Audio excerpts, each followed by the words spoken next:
So it's kind of like a little spooky themed yin, you know, within the bounds of yin, for whatever that's worth. I do have an extra blanket tonight in case at the end I want to cover with a blanket and have one for a pillow. So I did do that for myself. And then I also have a pillow, some yoga blocks, and that sort of jazz. So you can do yin with no props. But if you're not sure, grab a few things. And if you think, yeah, you might want to cover up and be warm and toasty at the end, make sure you have a blanket at least for that. Now, we're going to start with a lying down pose. I'm going to give you a couple of different options. The first option is whether you want to create this kind of fishy shape with the torso, which is, you know, I mean, I don't know that fish are Halloween-y, but they're kind of creepy. So you can do that with a pillow. You can also do that with 2 yoga blocks. So one would go under your shoulders, and then if you want your head held up rather than letting it fall back and exposing your throat, then you would use a second block under your head. So that's up to you. I'm going to use the pillow. And then for the legs, the more common thing that I do is the butterfly shape, which is the feet together and the knees open. And, you know, I mean, technically they're insects, so they fall into the creepy crawly category. But you could also do like a reclining spider shape, which is the opposite shape. So instead of the external rotation here of the butterfly, you'll take the feet wide and let the knees kind of drop in toward each other. And I just wiggle until it feels okay in my inner thigh and my inner knee. Now, I'm much better in terms of my anatomy at external rotation. I'm built more for that than internal.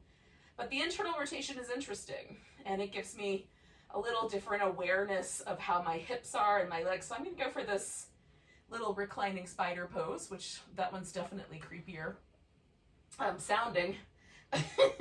So if you want to keep with the Halloween theme, maybe do that one. So my feet are resting, my knees are knocked in. And some people who internally rotate may have their feet quite wide. For me, I just go right to the width that gives me just the right amount. And you can also stick a pillow or a block between your knees to give your knees something to lean into, should that be useful. And I'm doing little teeny tiny adjustments to my shoulders, just kind of settling the shoulder blades a little into the center of my back, even retracting them a bit to aid in sort of stretching out through the chest. You can go big with the chest and take the arms out to the side, or keep it a little bit more centered in the deep sort of back side of the armpit by keeping the arms a little closer in.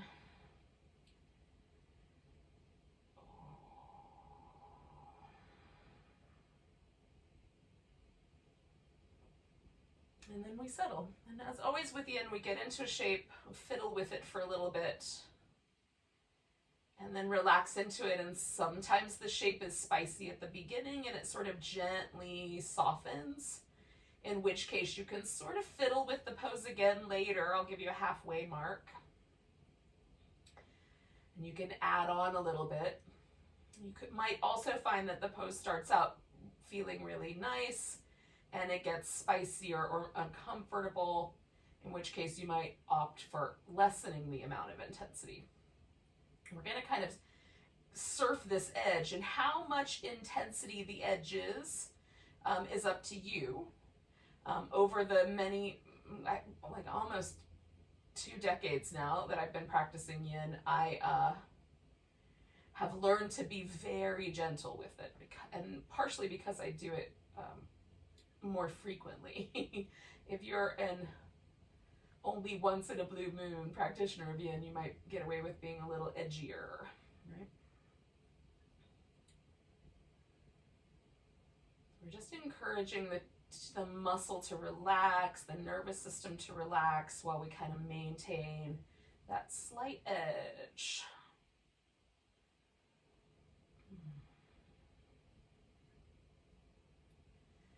Now, for most of us, there's going to be a point where our skeleton just stops allowing a movement pattern. Some people have a large range of motion. Some of us have a smaller range of motion. If you get to a point where it just feels like you can't go any further, that's your bone structure.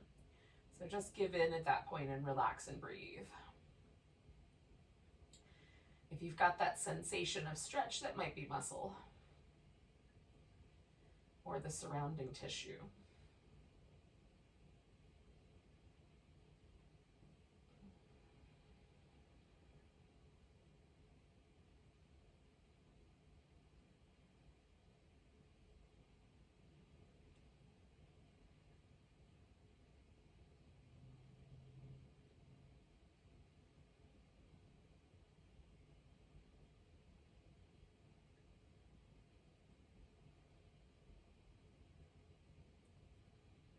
So we're about halfway, maybe just a tad over.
Now we're going to stay for about another minute or so.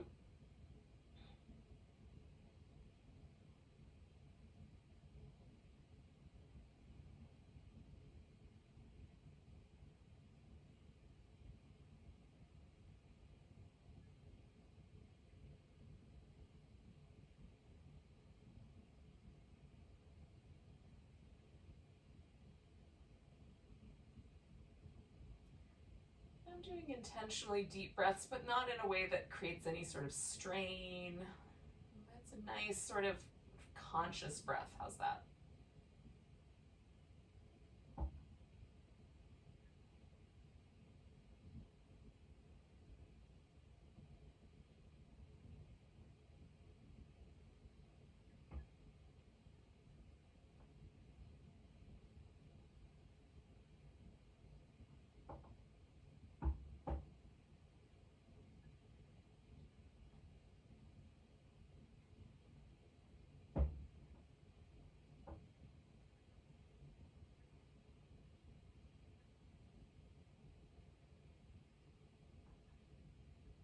So we'll do 2 more breaths.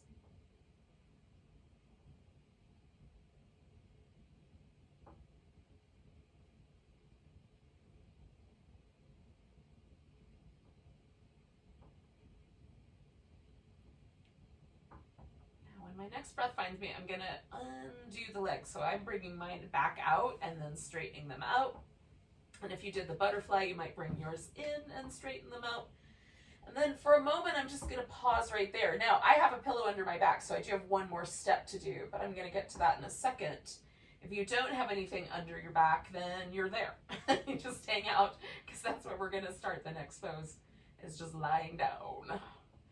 Now I'm noticing my hips, I'm noticing the tissue that was kind of in that stretch, which were my internal rotators, which live kind of in this area of my hip. One comes all the way across, one goes down into the IT band.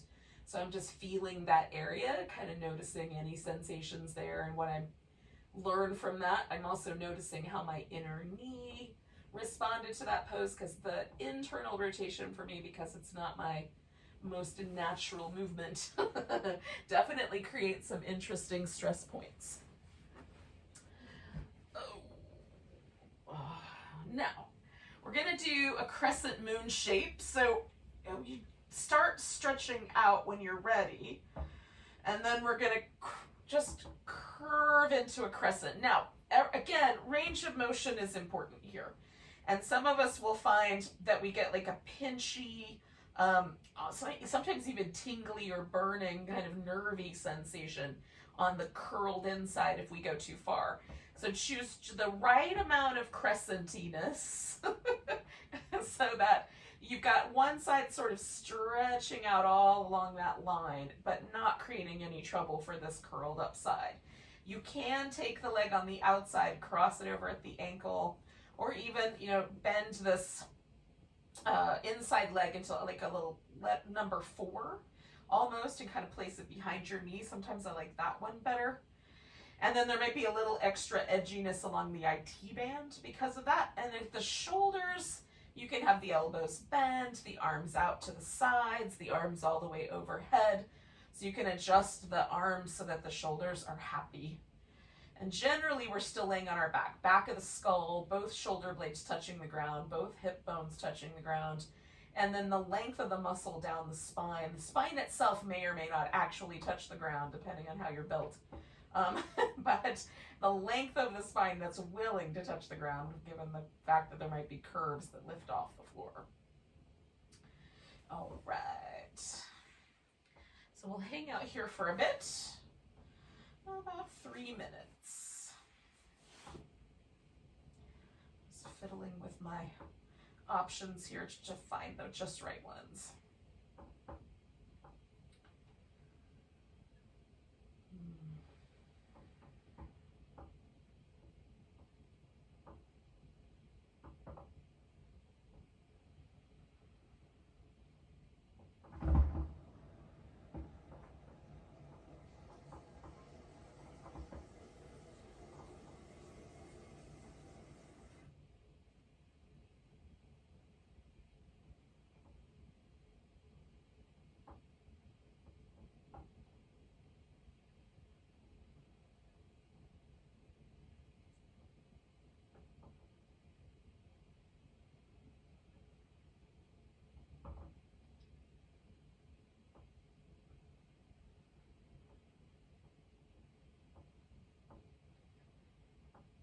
And while I'm holding this moon shape, I'm also kind of just letting myself notice any little tension patterns that are living down the side of my body where I'm stretching out.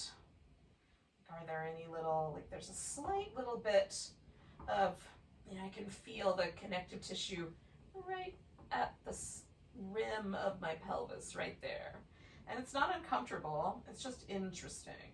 So when I inhale, there's a slightly different level of that versus the exhale, right? So noticing that also, that one of my lungs is expanding a little further than the other one. So this right lung expands a little more than the left one does, and that creates a kind of interesting asymmetry.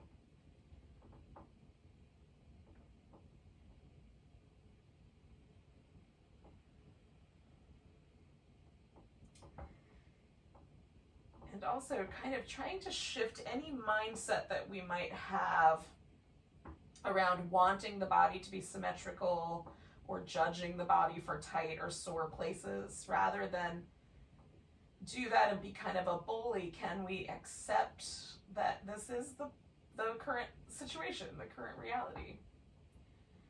And not just with like a begrudging acceptance, but can we accept it like all the way? Even with a sense of generosity.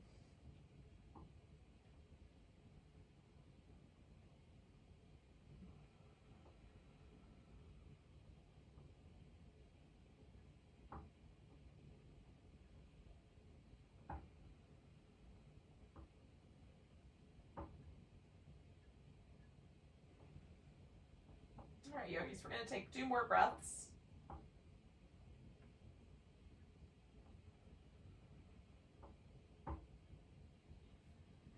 We're going to slowly come out of this. So I just kind of creepy crawl my shoulders back to the center and then slide the legs back to the center. And there is a sense, right, of how that shakes out, how that, now that I've released the pose, how did it go?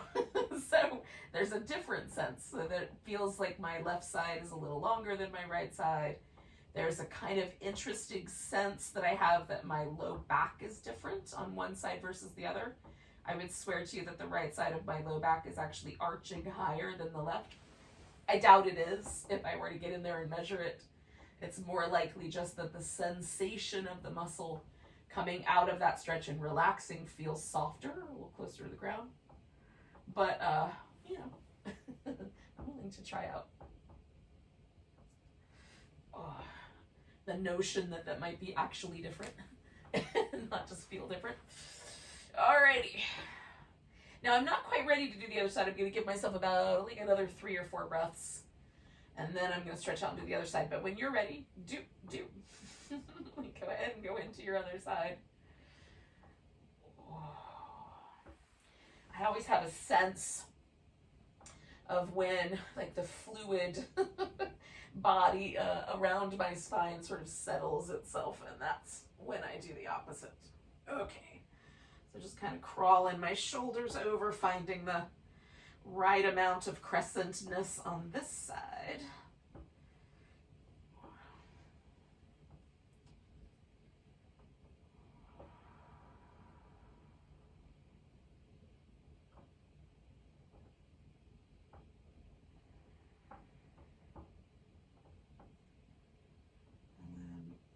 Might have one leg crossed. I've got doing the same thing I did on the other side, which was this almost like it looks like probably a little bit like a number 4 with the way my legs are organized. I'm gonna be kind of cute and suggest that it's sort of in my mind resembles a witch flying on a broom across the surface of the moon. My foot sticking out over here being the end of the broom. and my torso as the rider. But you can decide if I'm stretching too far with the theme. That is always a danger.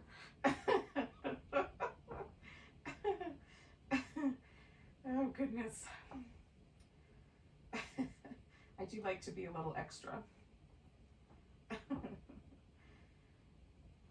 So now, of course, things are different. There's a different side that's sensitive. There's a different lung that has a different capacity now. So as I hang out with this side and breathe and pay attention, and again, sometimes one side is easier for me than the other. Can I invite myself to accept that one side is easier without judging that it shouldn't be that way? I mean, who says it shouldn't be that way? Nature loves a spiral. Not everything is symmetrical from one side to the other.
So we're going to take 2 more breaths.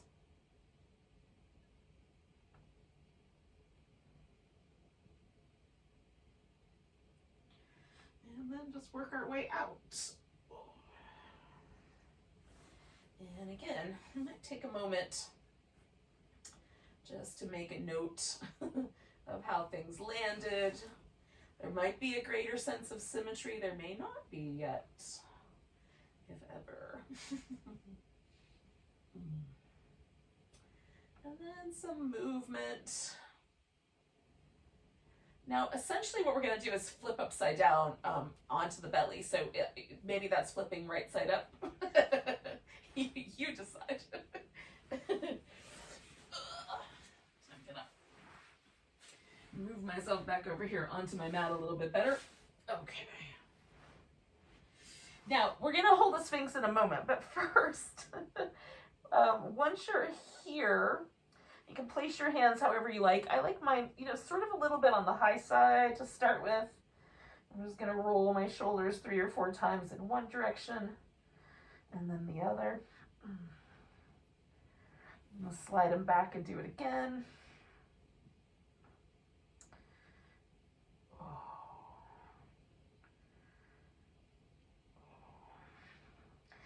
And then I'm going to take my hands out kind of far and put them on a little tripod, a little spider.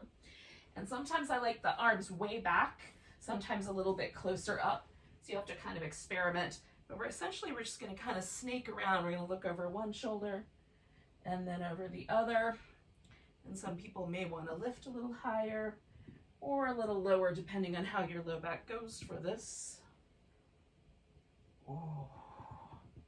Now there's actually a Sanskrit for this, which literally translates into drunken snake, but you can decide whether your snake is drunk or just writhy, just creepy.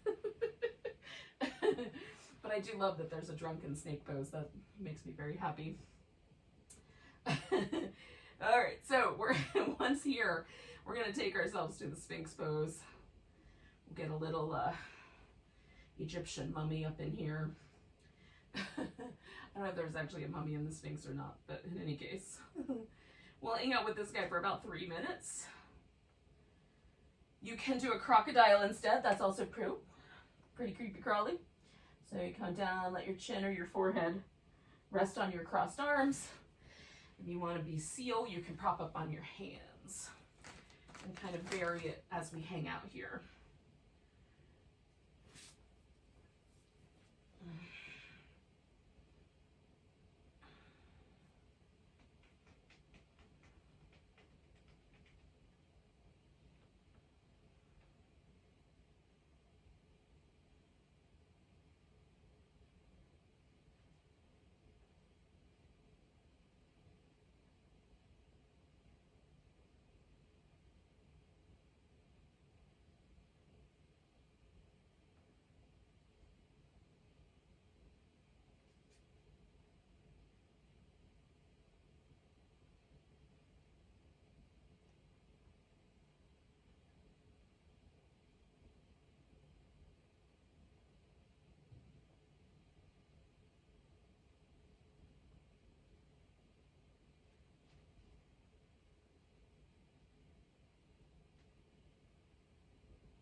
One of the things I find really interesting is noticing the difference in the way the breath moves through the body.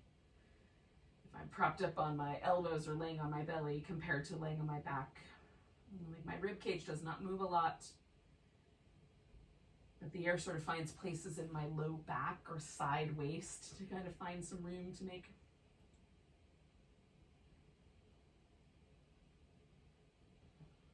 And that's kind of groovy.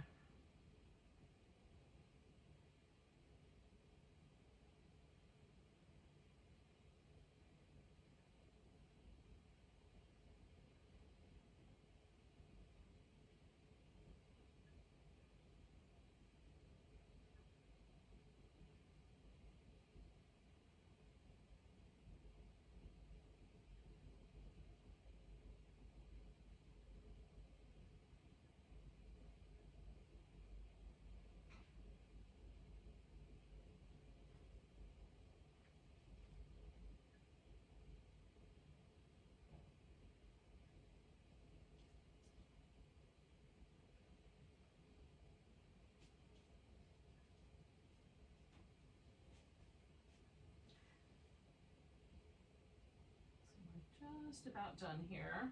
Stay just a wee bit longer.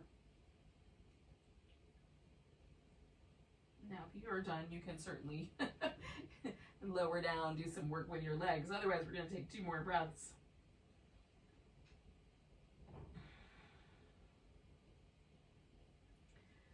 Now we're going to turn this into a frog, and we're starting with a half frog. So once you're kind of released the Sphinx, you can roll onto one side and then bring the other leg up and sort of slide it out. And again, depending on whether you tend towards external rotation versus internal rotation, adduction versus abduction in the hip, you might find that the hips lay more flat or that you tend to kind of lean to one side.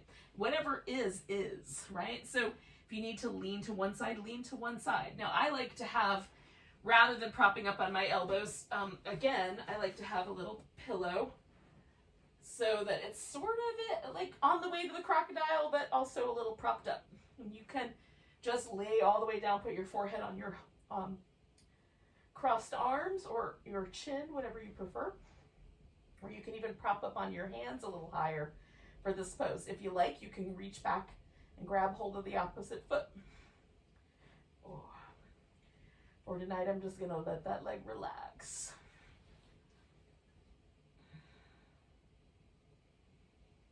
So part of what we do at this, maybe at this time of year, sort of for our inner work, is really confronting some of the ideas that we have about how things are supposed to be, right?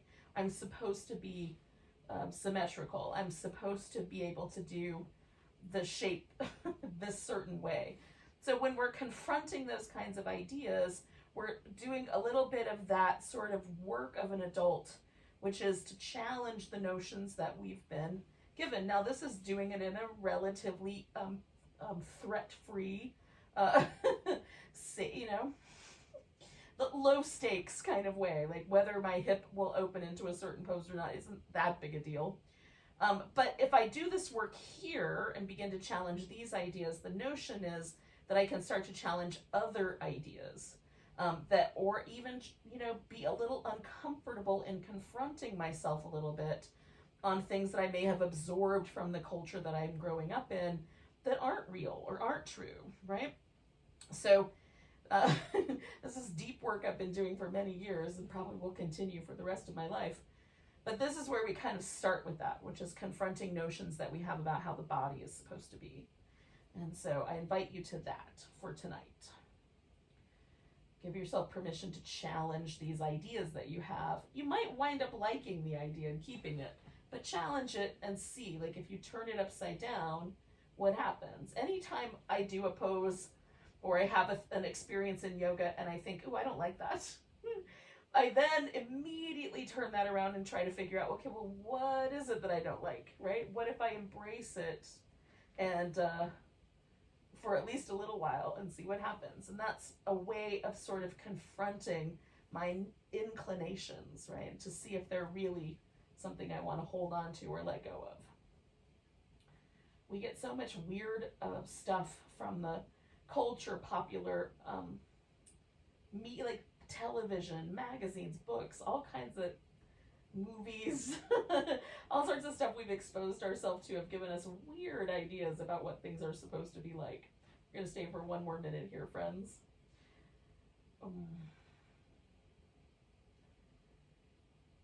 So tonight our work is just to relax into poses, accept the body as it is. Notice any notions that pop up along the way that we may want to challenge. So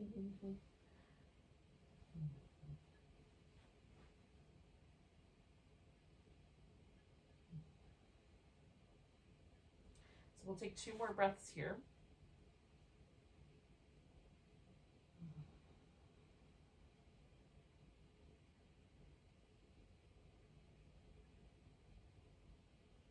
Now we're going to turn this into fallen angel pose, or broken wing pose, or sleeping Buddha pose, depending on who you ask.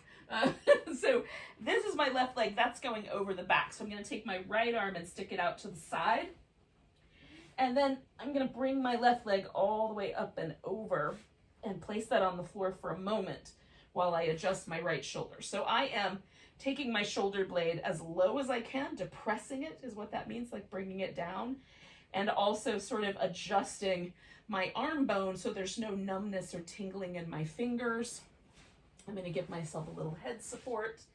And then as far as the legs go, you can leave this foot resting on the floor, or you can extend that leg out, which is what I'm going to do. And I just kind of use it to sort of hold me in place. I kind of lean it back just enough that I'm not flopping forward. I also use the spare arm just as a little tripod, but you can wrap that spare arm behind your back. Or for some people, you may even have the flexibility, the mobility, the range of motion where you can actually lace the fingers together and then allow the arms to settle with each other in that way. There is no way that my body is going to say yes to that idea. And even though I love that idea, again, part of my self-acceptance is letting go of the notion that I'm supposed to be able to do it.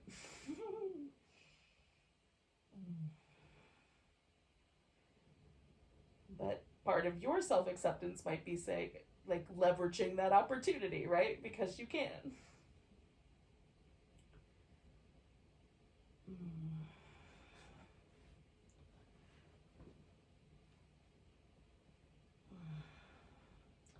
Make a little adjustment here and there as you need for your shoulder.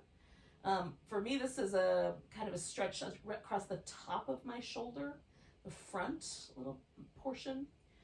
So I feel it kind of down the length of my collarbone, and a little bit into that first and second rib area up kind of at the upper portion of the chest. But if my fingertips go numb, that means I'm pinching a nerve between my arm bone, my collarbone, and my shoulder blade. So I just need to make space between those three bones coming together. And for me, that's about moving it maybe backwards or down a little bit usually. Or lightening up on the amount of rotation that I've given my torso. Maybe I lean a little more towards the ground with this other shoulder, right?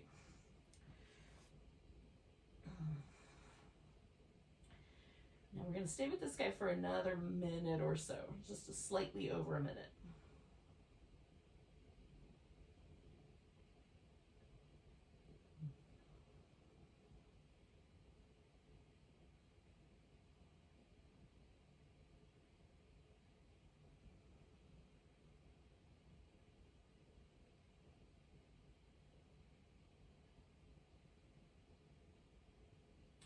The layers of muscle that hold our shoulder together are not as dense as the layers of muscle that hold our hip together. So generally, when I'm doing something with my shoulder, I hold it for a little bit less time.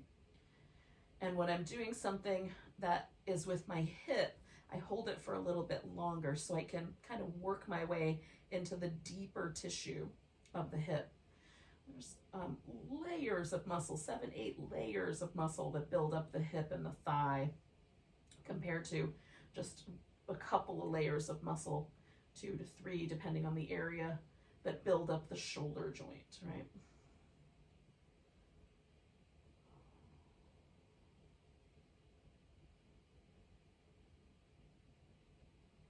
So we got about 4 breaths to go.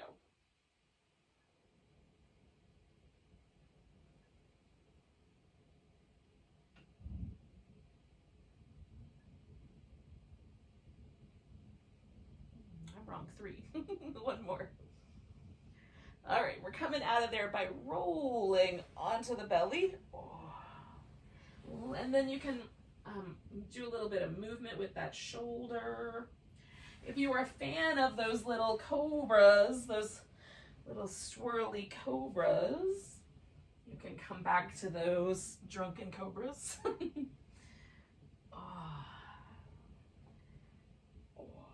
And then when you're ready, we'll do the other side of the frog pose.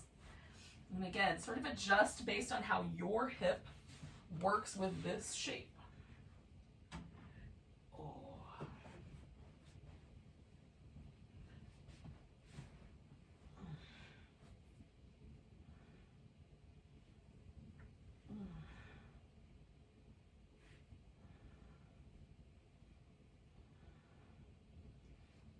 And sometimes for me, it has to start out with a little bit of movement in and out, kind of, and then I can settle in.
Speaking of creepy growlies. No.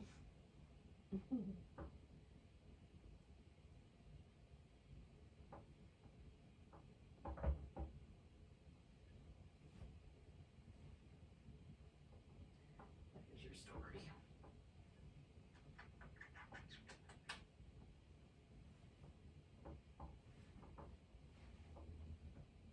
All right, we're halfway through.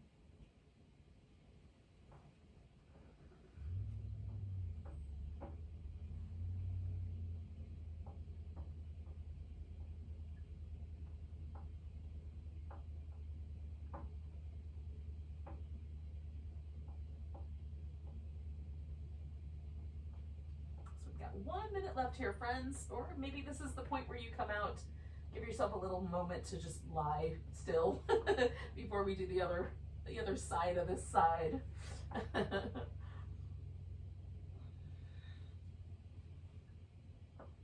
The other half of this side. Whatever it is.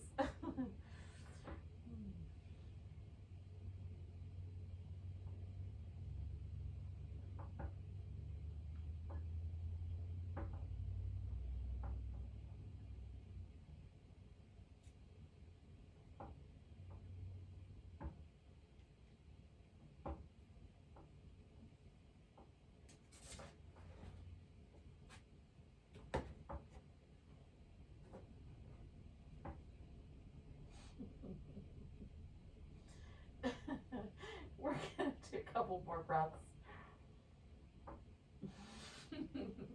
All right, this last breath here is gonna take me into the other side. So I'm gonna reach this arm out.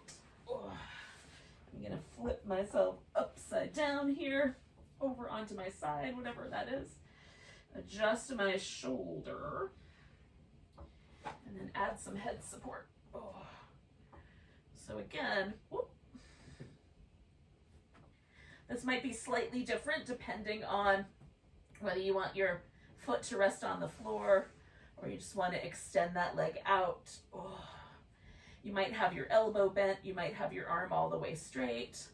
This guy might come around the back or not. And we'll just pause for a couple minutes here.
just got a wee bit longer, just a little shy of a minute.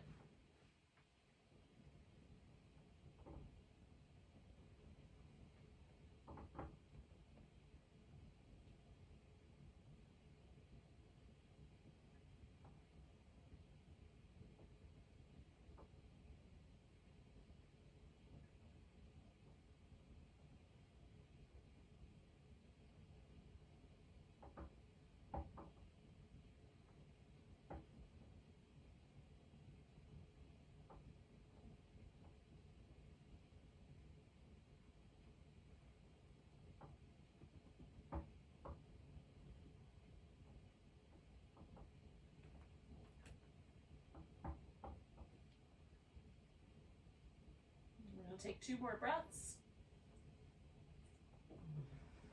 And then we're going to bring ourselves out of there. Oh, you can do whatever movement seems like a good idea.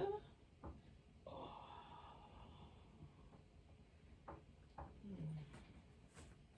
And then we're going to eventually come to a seated position. But if you want to do a little child's pose or some Halloween cats or some downward facing hellhound, you can do all of those things first.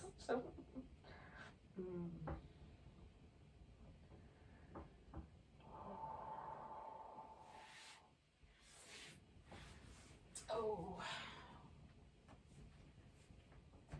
wardrobe malfunction adjustment, whatever is required. Alrighty.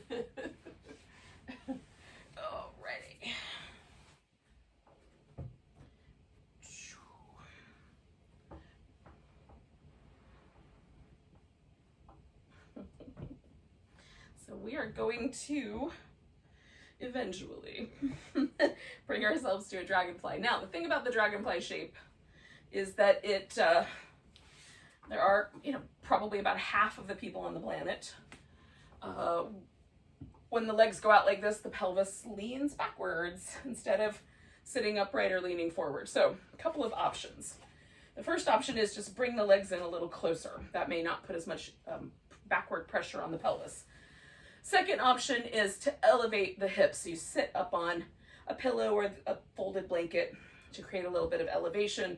Sometimes just changing the angle that the femur hits the acetabulum of the hip can be useful. And then the last option is to create like a kind of spider shape. So you bend the knees and you might fill the holes in here with some pillows, and then that may let the pelvis come forward. Because again, we're changing the angle that the femur bone enters into that socket. As it rotates around in that socket, it might change the pressure. So we're taking ourselves to a dragonfly. We're going to start with one leg and we're going to work our way to the other. And what I'll suggest is you can do a half dragonfly if you like for this first portion, where we're going to fold over one leg, and then you can take it to the full dragonfly for the final pose. So that is entirely up to you. I'm going to go for the full dragonfly for the whole thing, but you got the notion. All right, so start by just twisting around. And I'm going to my left, but you can go to the right, whichever one you want to start with. I try to spiral my upper back as best I can around the twist. That's where it really wants to twist. And then let the arms relax. And since I have short arms, it does help for me to give myself some arm resting location blocks, as it were. Pillows, whatever it might be. I'm going to experiment till I like it. There we go. And then we're just holding this guy for a couple minutes, and then we'll turn it into a forward bend over this leg. And so, we'll see what happens. Releasing some tension from my neck. I realized I was trying to pull too hard. Sometimes because the nature of our biology is that we are predators. Sorry. Especially to the vegans out there, but we are technically, even if all we're predatory over is cauliflower. But the way that we're sort of oriented is because our eyes are forward, is to use our head to direct the traffic of the body, if you will. So I find myself sometimes, leaning into that biology and then remind myself, oh yeah, that's creating tension. Accepting it for what it is, but also maybe mitigating it a bit in my approach. So we've got just shy of another minute here.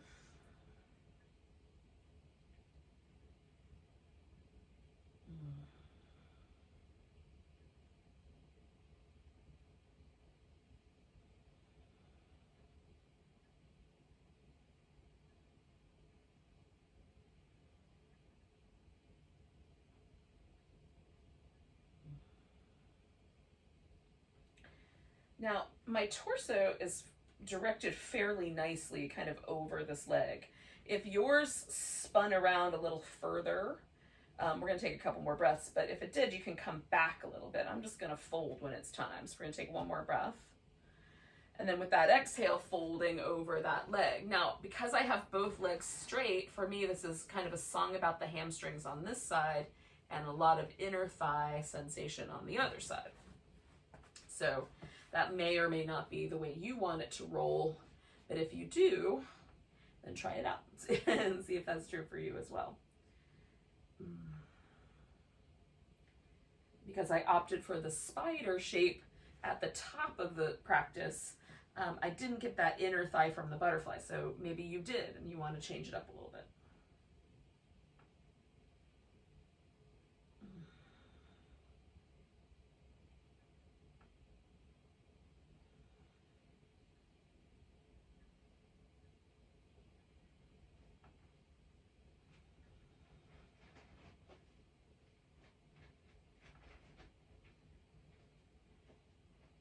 There's also a really nice side stretch here, and if you want to lean into that side stretch a little bit more, you might even rotate the rib cage, maybe add even the arm into that sort of crescent shape there in this pose.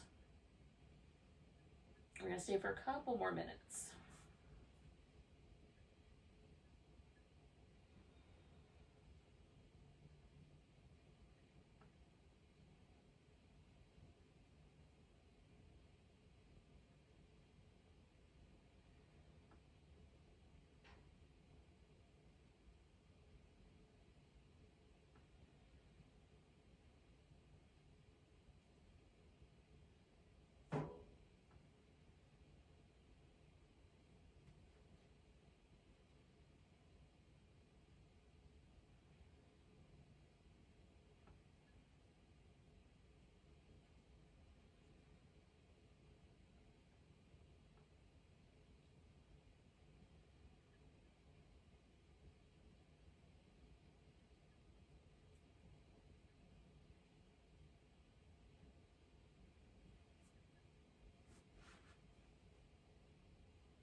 Just have a few more breaths here.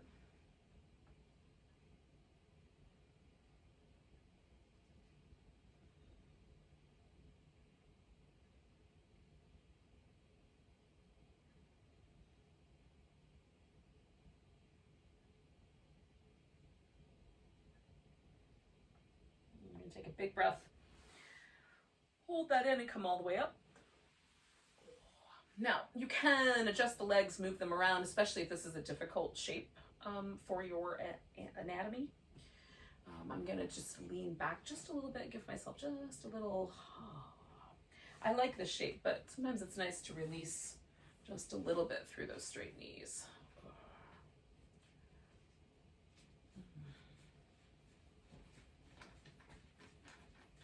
Little ankle circles feel nice.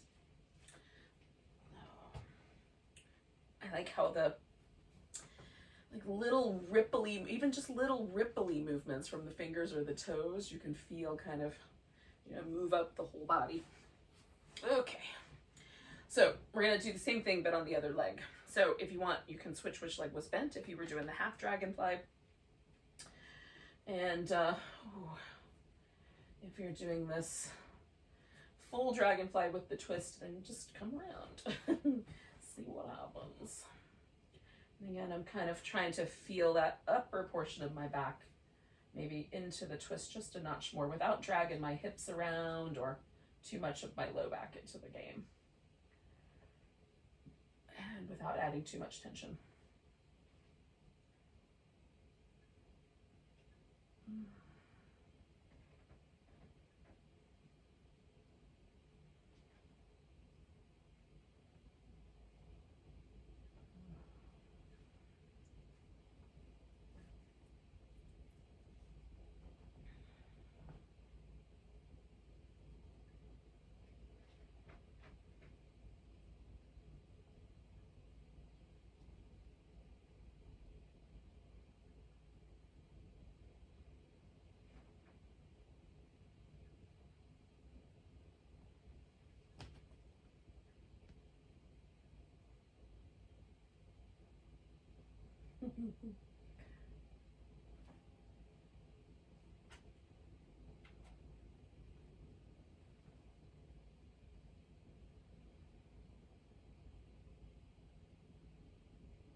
Just have a few more breaths here.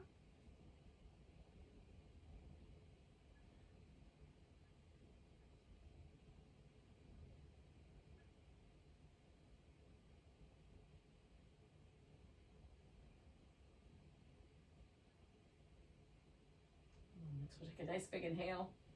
And again, for me, it just is a matter of folding forward, but for you, it might be backing off a little bit and then folding forward or adjusting the other elements of this pose.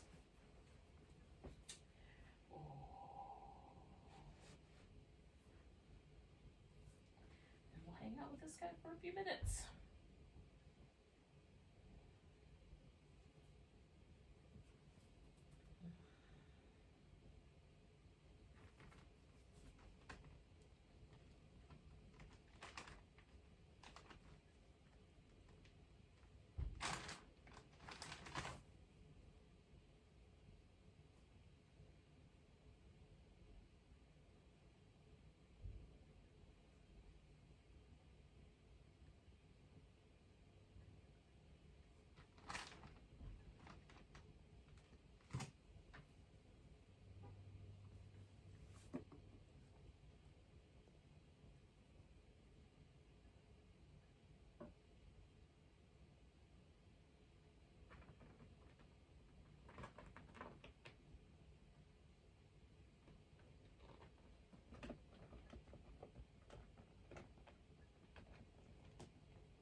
We got 1 minute left here.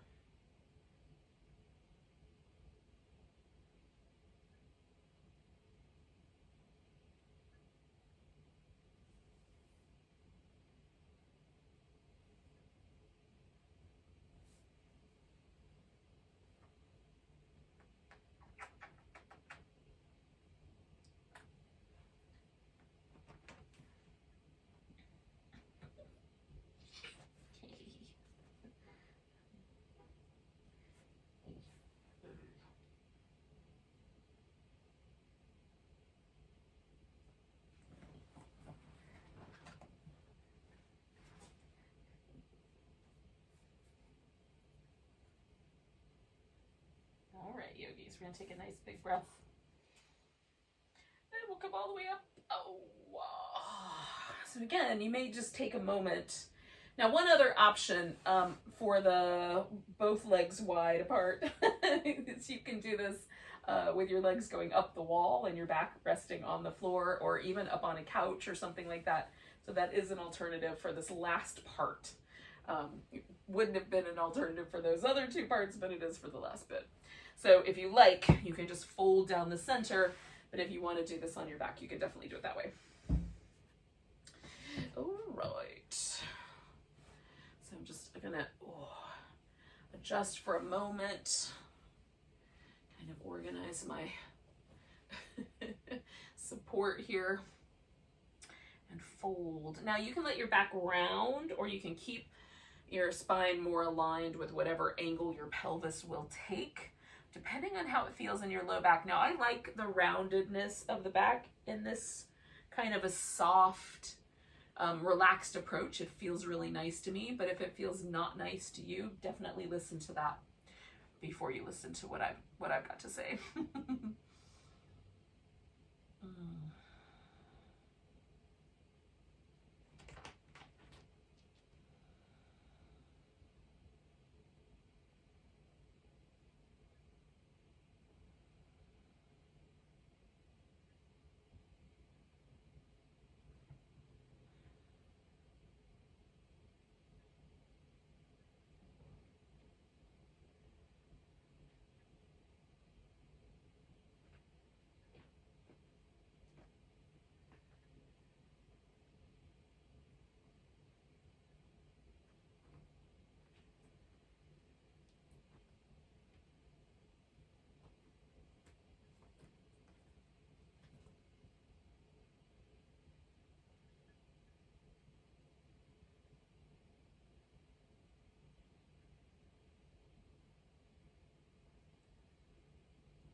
So we're kind of approaching that halfway mark here. This is a good time to sort of assess if you like the way this is feeling with what's happening, or you want to make some adjustments.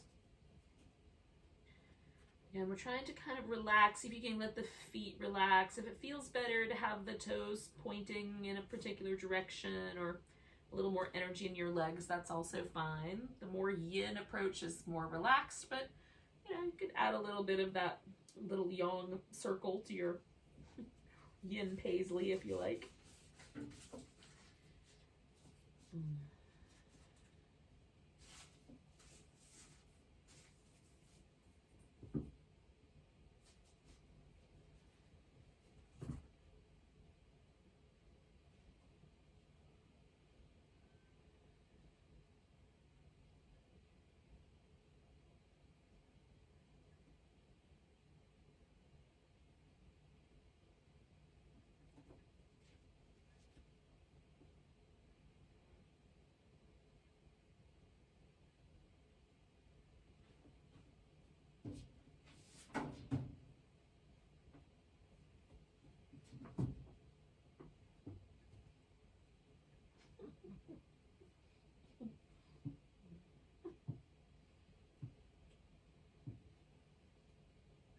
We got 1 minute left.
I'm going to take one more big breath here.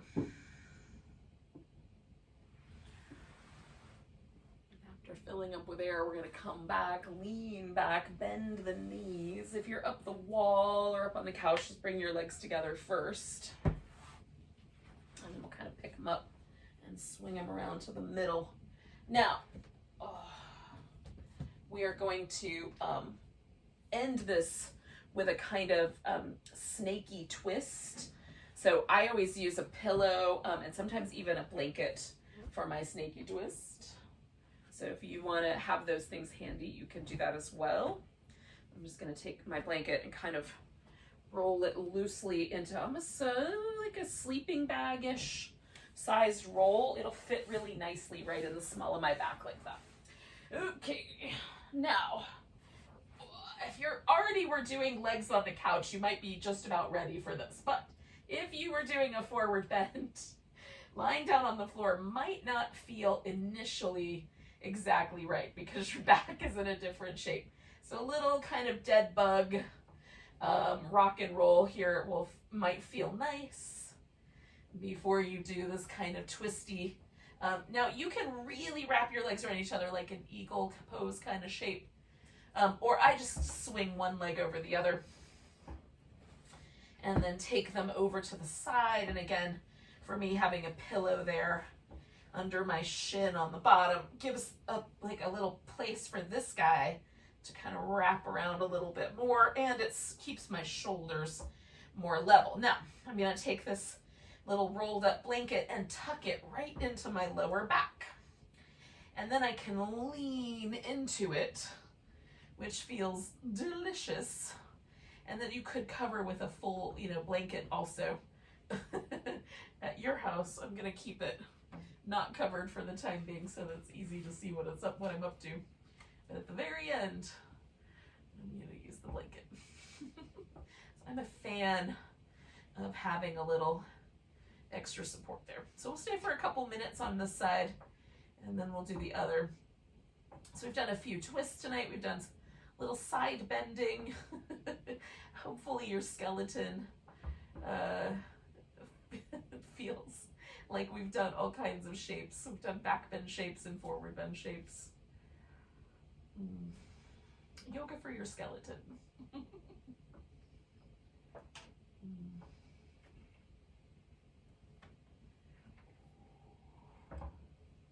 Isn't it always yoga for your skeleton though, really? That's my toe. Those are my fingers. Bite them. Oh. Hey. I know you think that's an invitation, but in my world, your little vampire fangs are sharp. Oh.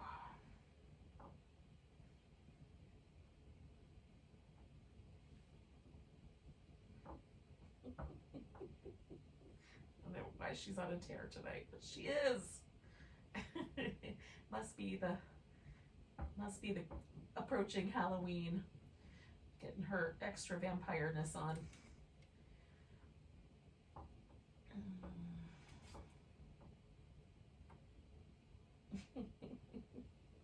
We're gonna stay for about another minute.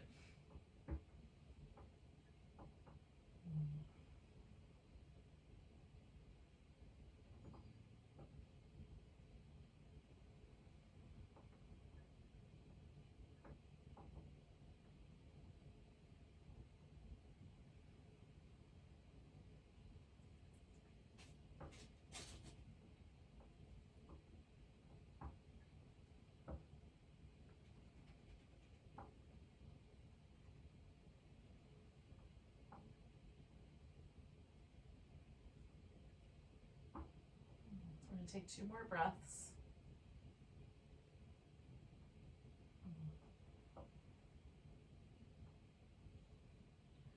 All right, so to get out of here, I'm going to move the little blanket from behind my back, come back to the center. I'm going to go ahead and switch sides with my props, but before I do the other side, I'm going to come back to that kind of little dead bug shape. Give myself a little rock back and forth across the back of my pelvis here. And then wrapping the right leg over the left one.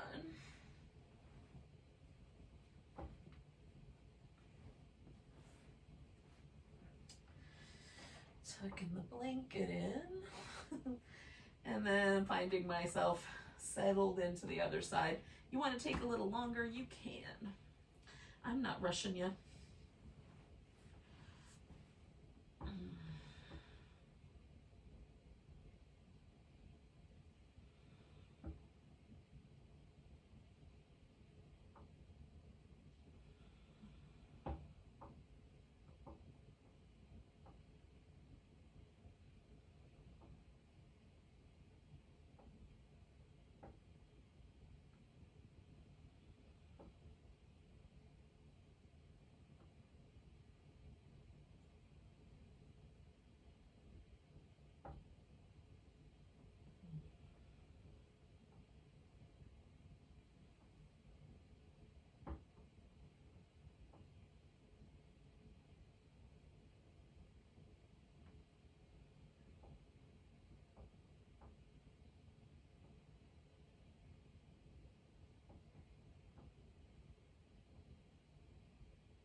So we'll stay for about another minute.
Okay, yogis, we're coming back to the middle.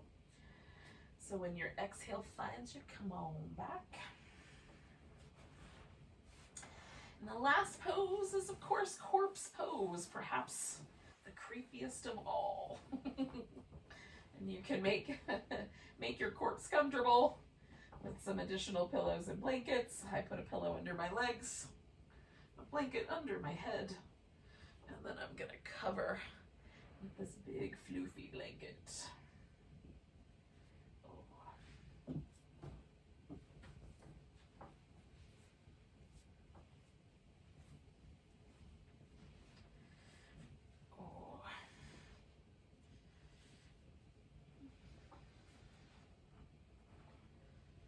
Once you're all laid out as comfy as you can be, maybe have the arms like over the belly. You can have one hand resting on your heart and run over your navel. You can have your arms stretched out to the side like a big star or a little closer in. So it's really up to you how you settle in. Settle in a way that feels like you can completely surrender.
See if there's another layer of tension you might be able to relax. Maybe just right between the eyebrows needs to be, or could be, need might be the wrong word, but could be a little softer. Maybe the jaw is a little clenched. You can let go there a bit and let the lips get softer.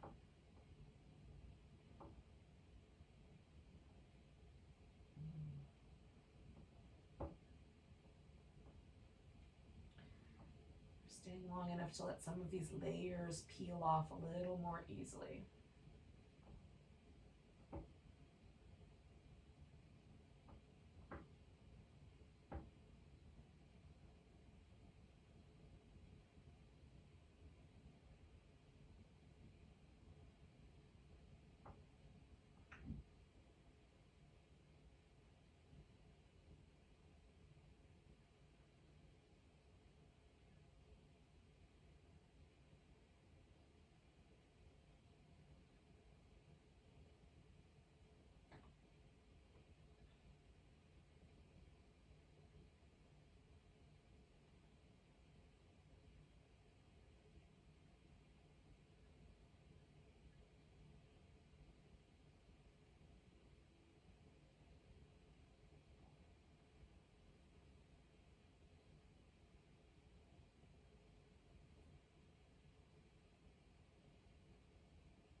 Yogis. We're just going to bring the attention to the breath again.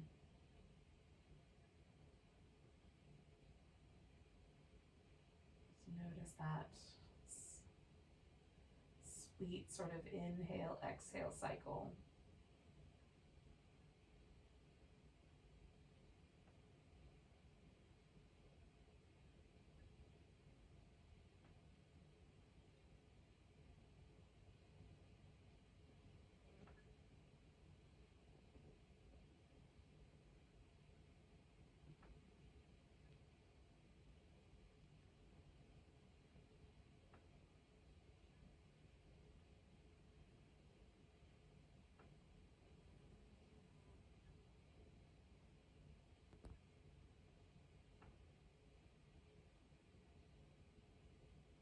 Now take a breath so deep, maybe you can feel it to your fingertips or maybe all the way to the tip toes. Let go with a big ah. Then as you're ready, you can begin to move. Eventually we'll arrive back in a seated position to say goodnight to each other.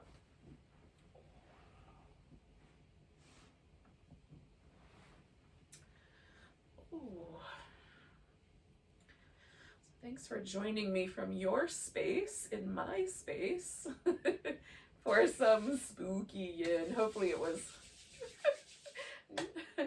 appropriately spooky. Let's take a nice big breath together. And a big deep sigh.